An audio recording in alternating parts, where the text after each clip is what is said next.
At kaugnay po ng isyong yan sa substitution, makakausap po natin si COMELEC spokesman James Jimenez. Sir James, magandang gabi and thank you for joining us.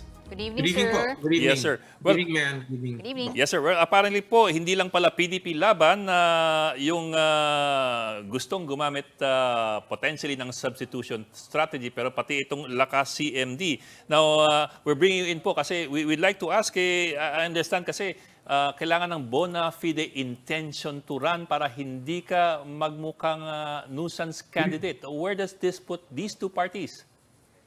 Well, that's the novel question. Ano? Medyo kakaibang question yan because tandaan natin, these are from reputable parties. Yes. Talagang hindi mo masasabing nuisance sila except that, unfortunately, by their own admission in some cases, hindi buo ang loob nila sa pagtakbo. No? So, ultimately, that matter will have to be brought up before the Commission on Elections kung may magrereklamo.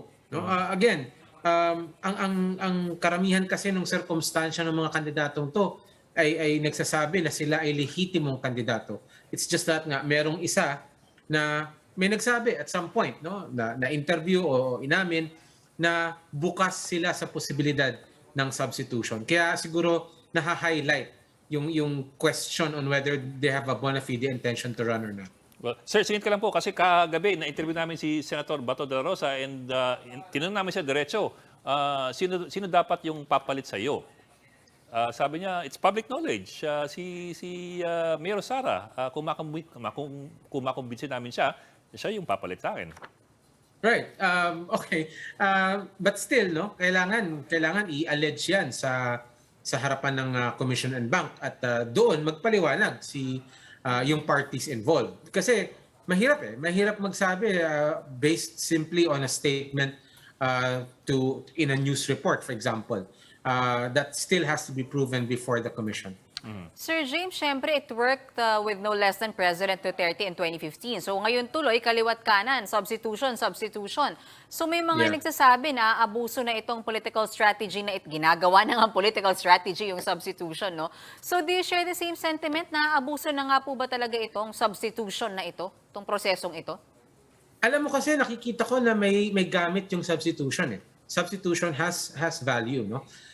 It is necessary to maintain yung karapatan ng political party na lumahok dito sa ating halalan. Also, binibigyan niya ng konting lakas yung karapatan ng kandidato mismo na magbago ng isip niya.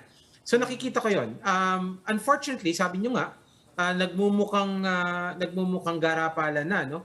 Yung pagfa-file ng mga placeholders, ika nga.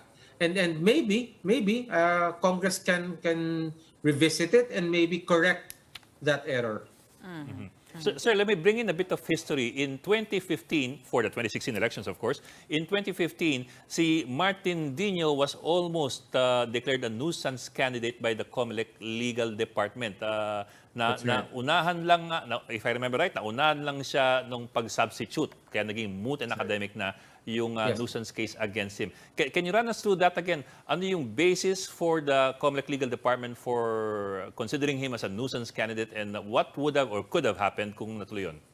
Well, I don't exactly remember na gagawin siyang nuisance candidate, ano? Except that at that time, of course, there was a lot of question about whether or not he was in fact intending to run because again, at the time, maugong na rin yung balita na he was just holding that place for someone else. So, if he had been declared a nuisance candidate, then that position would have been still up for substitution because the substitution isn't only for voluntary withdrawals. It's also for disqualifications and death. No? So, kung naging nuisance siya, then that would have counted as a disqualification and still the party would have had the right to substitute him. All right, marami pong salamat. Pasingit lang, isa pa. Yes, go ahead. Sir, isang singit na lang. Okay, moving forward, I'd like to kasi look at things moving forward. So, in black and white, is there anything in the COMELEC regulations or in BP 881 that further limits substitution? Or do we need to go back to the drawing board?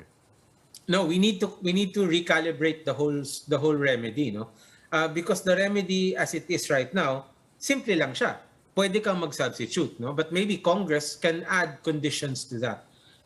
Certainly, that's well within their power. Alright, maraming salamat. COMELEC spokesman James Jimenez. Thank you, sir. Good Thank you, evening. sir.